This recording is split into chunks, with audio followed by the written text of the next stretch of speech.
I always knew I was temporary, she whispered softly, hands folded neatly, her eyes fixed outside the window, watching the neighbor's dog chase butterflies, as if her heart weren't breaking, as if her silence wasn't screaming, as if this wasn't her goodbye. I didn't expect a parade, she said, biting her lip to stop trembling. I just thought she'd say thanks. Or maybe, just maybe, I love you. But those words never came. Not once in 21 years. 21 years of wiping noses, braiding hair with tired fingers, attending school concerts alone, always smiling, making breakfast before sunrise daily, while my sister ran wild elsewhere, calling me her backup plan, her built-in babysitter for life. I was 17 when it started. She dumped her kids on me, not literally, but it felt literal, just like her voice felt empty whenever she said, "Just help me." Like I was some live-in nanny, not her only flesh and blood. I told myself it was temporary, just until she got a job,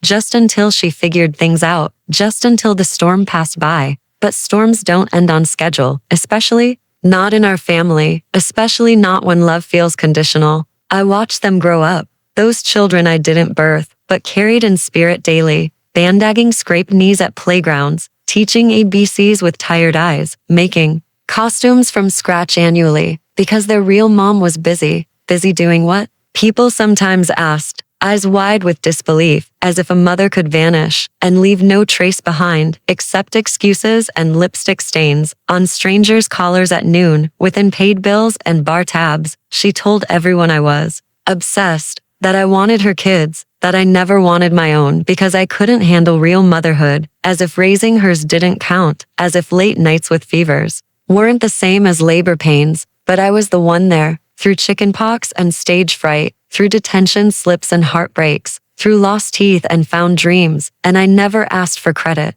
just a nod or simple respect for being the backbone she wasn't. Instead, she mocked me, even in front of the kids, telling them I was just lonely, that I didn't know better, that I clung too tightly always, that I'd never let them go because I had nothing else. She told them I was bitter, jealous of her wild freedom, the freedom to leave unannounced, to skip birthdays without apology, to show up drunk at recitals, and still be called mommy dearest, while I stood quietly behind curtains. You think they'll remember you? She once laughed in my face. They'll forget who packed lunches, who held them after nightmares, who drove them to early practices, because all they'll see is blood, and I am their real mother. I didn't respond that day, just walked back to my room, where crayon drawings still hung, each signed, to Auntie, love you, because that's what they called me. Never mom, never even second mom, just Auntie, like a standby plane. But I loved them anyway, with the kind of devotion that hurts,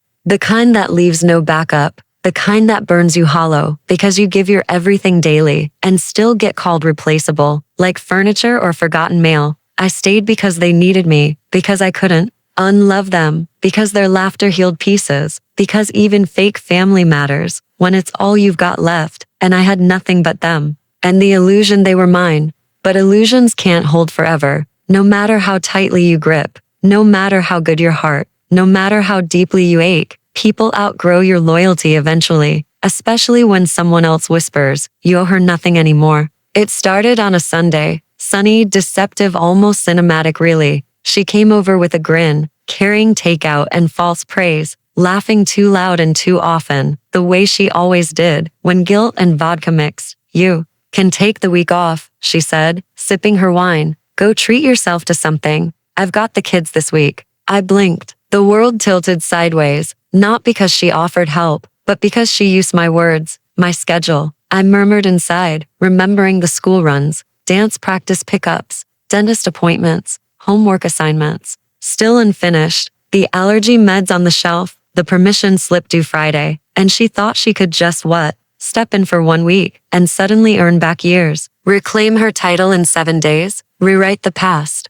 With pastries, apologize through lasagna and charm? No, this wasn't forgiveness anymore. This was war in quiet clothes. The kids were excited though, not in a bad way really, just naive, hopeful, like puppies who didn't understand why shadows sometimes chase light and not mice. They loved her even broken, even when she forgot their birthdays. So I let her try, because what else could I do? Chain them to my bitterness? Poison them with resentment soup? No, let them go gently. Let them spend that golden week, thinking they had a mother again. The first night passed okay, except for the missed allergy dose, and the bedtime story skipped. But kids forgive quickly, always, because they're wired for survival, not justice or memory depth, just hugs and morning cereal. By day 3 they were calling, confused voices, background yelling, "Where's the red folder, Auntie? Mom says we don't need it, but I have a test tomorrow." I stayed quiet, heart in pieces, because rescuing them now meant losing.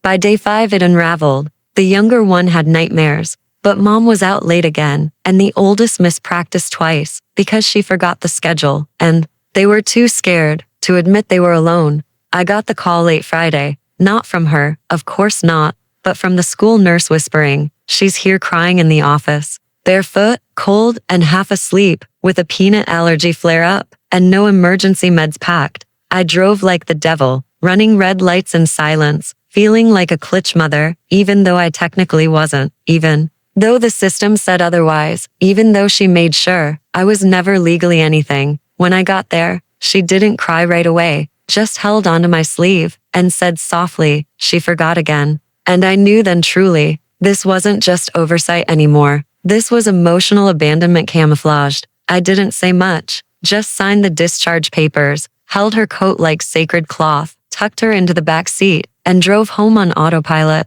past birthday venues and memories of every smile I stitched alone. When we got back, she looked at me slowly, then whispered, "I want to stay," and I almost didn't answer, because my chest hurt deeply from too many stolen hopes and not enough safe landings. I told her one thing, a truth I wish I heard, growing up under someone else's roof. "You deserve to be someone's first." She nodded, then cried finally, and I let her break completely because children should never parent parents. She said it with a laugh, as if it meant nothing at all, just a babysitter, not family, just a placeholder, a convenience, just someone who didn't matter. But I remembered everything that day. The scraped knees I kissed better, the sleepless nights I held her, the homework battles and broken toys, the way her kids called me Mama in their sleep sometimes. When she was gone for weeks, I never corrected them, not once. I told myself it didn't matter. They'd forget when she returned, and she always did eventually, with her loud perfume, scowls, and tired, disconnected love routines.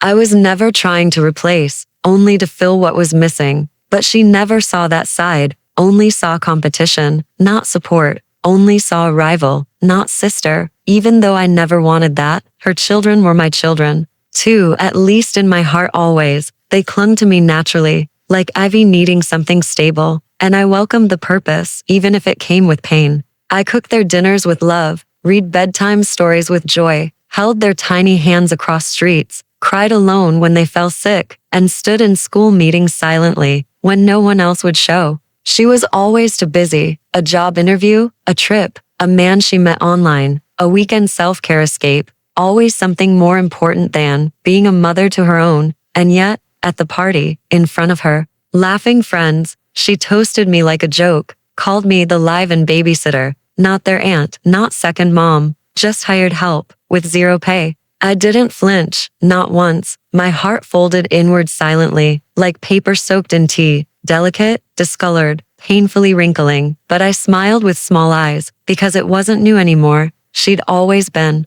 this way, craving attention more than truth, choosing performance over presence, needing to diminish others' light, so hers could seem brighter still, even if it left others cold. But that night something broke in the space between the laughter, as her daughter stared at me, confused, hurt, almost ashamed, as if realizing too suddenly that love might be undervalued here. And I realized something too, something deep and irreversible, that I didn't have to stay, didn't have to keep giving, to someone who saw me small, even when I made everything work. I had been strong for years, swallowed so many cruel lines, but strength without respect is abuse, and I was done shrinking quietly, done loving in the shadows, done pretending this was okay. She didn't notice my silence that night, because she never really looked closely, too consumed by her own spotlight, too proud of the cheap applause, too blind to see the cracks forming in the souls around her. She didn't call for 3 weeks, I whispered to myself quietly, walking slowly down the sidewalk where we once used to wait for school pickups. She had my number, my email, my everything, I said, standing at the bus stop. Remembering the time, she called me late at night just to tell me a boy had broken her heart again. She used to say, "You're the only one who cares." I remembered her tears on my shoulder back in college when our mother said I'd ruined her birthday with my silence. But now she had everything she wanted: husband, kids, a house, I said bitterly, watching a mother scold her son for kicking gravel at a bird she had never once said thank you for raising her boys for the first 5 years of their life when she was too busy. I murmured aloud, my chest tight, my breath shallow, like it was stuck in my throat for years. I didn't want to be petty, I told myself again, trying to convince the part of me that still loved her despite everything she'd done to me all those years ago. But I was growing tired of being erased from the narrative I had once carried. I whispered as I checked my phone again. Nothing, not even a forwarded me more a photo of the boys I once rocked to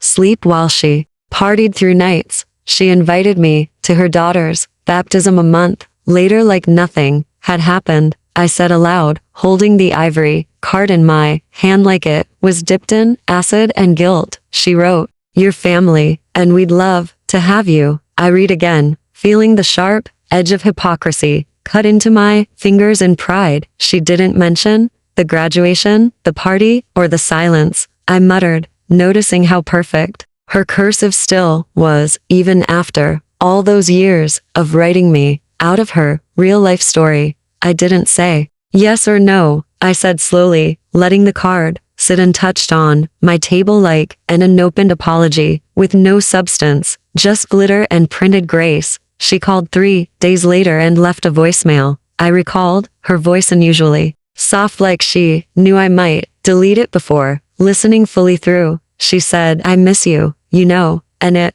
broke something deep inside me again. I said as I sat down on the bench near the lake we used to visit with sandwiches and cold soda. I knew she missed the version of me that bent and bled. I whispered, not the one who finally said enough after decades of being disposable. She never missed me. She missed my obedience, my silence, my unwavering yes. I reminded myself, clenching my fists as wind stirred the water's surface, like memories returning without invitation or permission to linger. She came unannounced, I said, remembering the way she looked at my front porch, like it was some strange planet foreign to her. She brought the kids and flowers, I said sarcastically, as if both would make me forget that I was left alone at my own parents' celebration months ago without explanation. She acted like nothing had ever happened, I said sharply, like I was being dramatic for expecting to be treated like family. She even said, "The boys miss you terribly, come back," I repeated, tasting the soreness of manipulation disguised as nostalgia and family warmth. She didn't say, "I'm sorry," not once. I sighed deeply. Just a performance of closeness with no real recognition of what she'd destroyed in me. She left when I stood still, unmoved, quiet, like stone, I said, remembering how her smile fell apart when I didn't step forward or open my arms or cry like she expected. She took the flowers back too, I added, with a bitter laugh, as if forgiveness could be returned, like store-bought tulips. She sent our mother next, I said as I opened the door to see that familiar face, now older, more fragile, but still armed with the same guilt-laced speeches. She said, "Family is everything, don't throw it away over one party." I recalled the sting in her tone sharper than the disappointment in her eyes. She said, "We all make mistakes," like mine was, expecting not to be erased. Again and again, I said as I clenched my jaw and heart both at once. She said, "Don't punish the children, they need you," I echoed,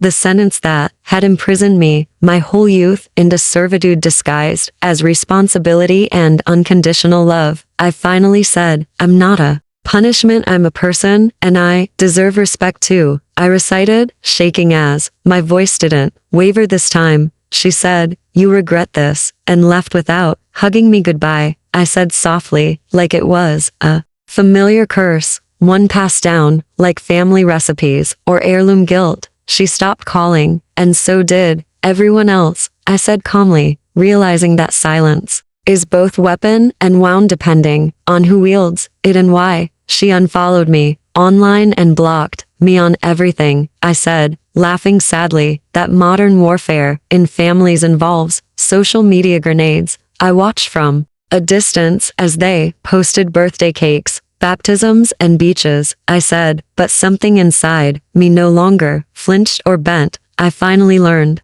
peace is not the absence of pain but the absence of begging, I whispered, a revelation like warm sunlight through winter windows, quiet and golden. She reached out a year later, I said, reading the message. Can we talk? 3 little words once so sacred, now sterile and strangely foreign. She said, the kids ask about you. I read again, but the echo didn't sting anymore, just floated, hollow, like old balloons. I wrote back, I'm not there. Babysitter anymore, remember? I said, and hit send, with hands that didn't shake this time like before. She replied, I didn't mean it like that, but intent doesn't erase impact, and that was the last message she ever sent. My niece called me last week, her voice trembling like she'd swallowed shame. She asked if I could babysit, just for one night, just once, so she and her mom could attend a late wedding. I stood at my window thinking of how I once stood at my parents' front porch, a casserole in one hand and bruises on my soul, and how she had shut the door and my worth all in one swing. I'm sorry, sweetheart, I said, but I no longer babysit, not for people who forget the weight of what I gave. There was silence on the line, like she didn't expect the no. I'd been the girl who agreed, who nodded through betrayal and birthdays, who lit candles I wasn't even allowed to blow out. I changed diapers at 15, missed dances, skipped dates, slept beside bassinets while my friends slept in peace. My sister called me that night. She was furious as expected, said I was punishing kids for adult mistakes she made. I didn't scream, didn't explain, didn't remind her she's 40 and her kids aren't collateral. You taught me something valuable, I said, that when you're convenient, you're loved. When you're not, you're discarded like old toys. She called me bitter, called me lonely, called me everything but what I am, healed, whole, and done begging. I finally understood revenge wasn't always a spectacle. Sometimes it's just refusing to be used. Sometimes it's letting them deal with the absence they created and watching them learn they can't always refill what's been drained by their greed. I spent months carving boundaries with a blade made of memory. It hurt, God, it hurt to peel away family labels, to look in the mirror and say you were enough, even when they said otherwise. I traveled a bit, alone, a suitcase and no guilt, just books, journals, wine, and long walks at dusk. I saw my face soften, the frown lines lift slightly, as though even my skin was relieved I left toxicity. My cousin, remember her? The golden one, messaged me in secret, said she admired my silence, the dignity with which I walked away from their drama. She wanted to reconcile, but I told her gently, family doesn't just mean blood. It means showing up, not showing off. It means apologizing, not justifying pain. I told her I'd healed, but not enough to forget, and certainly not to return. One afternoon, Mom showed up, unannounced, flowers in hand, eyes tired and uncertain. She didn't sit down, just stood there like truth had finally caught up silently. You were always her second, she said, softly, carefully, like it was some confession, like it justified her silence. I didn't respond immediately, let her words hang there, heavy as wet laundry, until the guilt soaked every inch of her mouth. I raised her wrong, she said, and I used you up, thinking you'd never crack. I looked at her then, at the mother who birthed, but never quite saw me. She looked older than ever, like regret had aged her, far more than any year. You didn't raise me, I said. Life did. Grief did. Betrayal did. I just survived what I wasn't given. She asked if we could start again, clean slate, and maybe in another life, I'd have said yes, tried again with open hands. But this life taught me that starting over requires trust that's not available anymore. I'm not angry, I said, just unavailable now. And that's a kind of peace She nodded, tearful and resigned, and walked away quieter than I had ever seen. I closed the door gently, not as a punishment, but as protection for myself. I'd finally stopped leaving the doors open for people who only came to take. Years later, when people ask why I never married, never went back to family, I just smile and say, because love shouldn't cost your peace and your voice. And they nod slowly, like they've known that pain, just in different packaging. My revenge wasn't fire, wasn't a slap, a scream, or a spectacle on stage. It was walking away slowly and letting them face silence, where my loyalty used to live.